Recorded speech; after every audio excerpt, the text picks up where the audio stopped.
Aristotle famously kicked off philosophy by making the distinction between the contemplative life and the active life.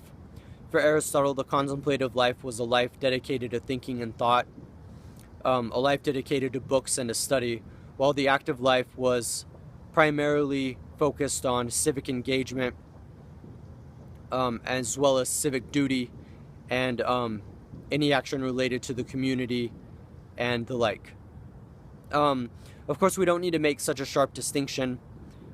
I would say that I am equally as active as I am contemplative. Nonetheless, I want to focus on the contemplative life specifically for me and what that would mean in general, and why I feel it's important to pursue a contemplative life or aspects of the contemplative life.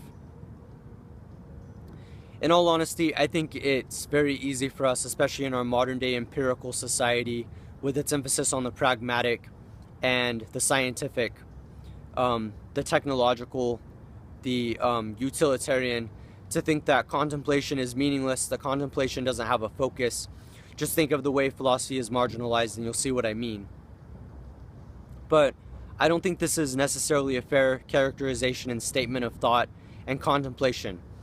I think the reason why we instill these notions is because we think that thought doesn't really achieve much because it doesn't have a practical end, doesn't have an immediate end. But I think that this dismisses what thought and thinking does. I think it dismisses the importance of thought itself as well. Because basically what thought allows us to do is to chart new territories, as well as to really ground ourselves conceptually, of course, but also ground ourselves in relation to the concepts that other people use and the concepts that abound and pervade our society and pervade rhetoric and discourse. So basically, to contemplate and to think seriously is to really engage with all of the concepts and ideas that surround us on a daily basis. Of course, it is very difficult to navigate through all of the ideas that we encounter all of the time. And it's difficult because there's so many conflicting ideas, concepts. There's so much conflicting philosophy, as well as conflicting facts and stances and convictions and perspectives. And this can make it very frustrating and difficult in general. But this is exactly where contemplation comes into place. I know that if I didn't spend my time writing and expressing my emotions as much as I do, I wouldn't be as much of a level person as I am, because I wouldn't have had time to essentially work through my emotions and think through what I'm thinking and putting them down on paper for other people to try to understand and relate to me. And I say this because I know that I am definitely a man of feeling. I definitely feel a lot of things very heavily, but expression allows me to communicate things in a way that I normally wouldn't be able to. And it's contemplation that allows me to do this, as you can imagine. It's spending the time really thinking through things that allows me to do this.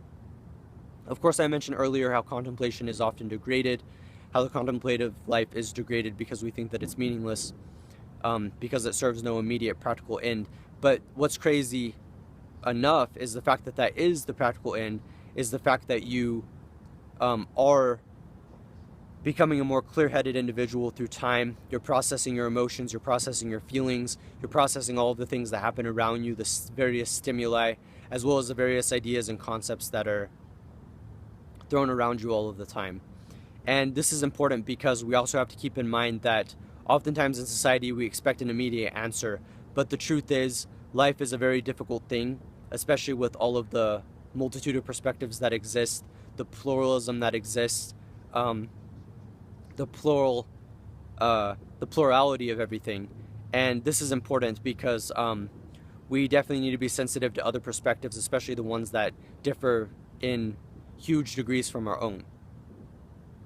And we have to understand that our thoughts aren't going to serve an immediate end if they are more knee-jerk reactions rather than something we've actually thought through. Now, of course, this doesn't mean that we can't use intuition. This doesn't mean that intuition doesn't have a place. This doesn't mean that unconscious thoughts don't have a place. This doesn't mean that immediate thoughts don't have a place.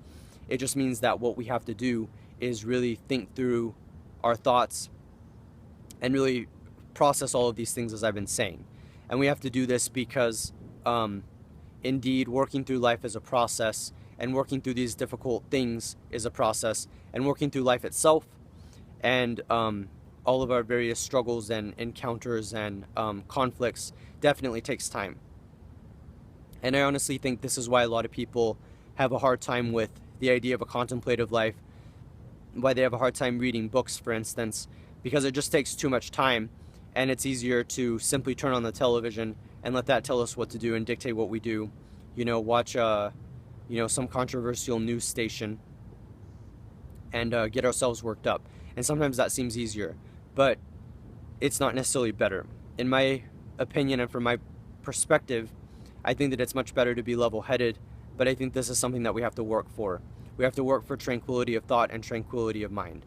But I think that it's definitely worth it, and I think that the contemplative life helps us achieve this.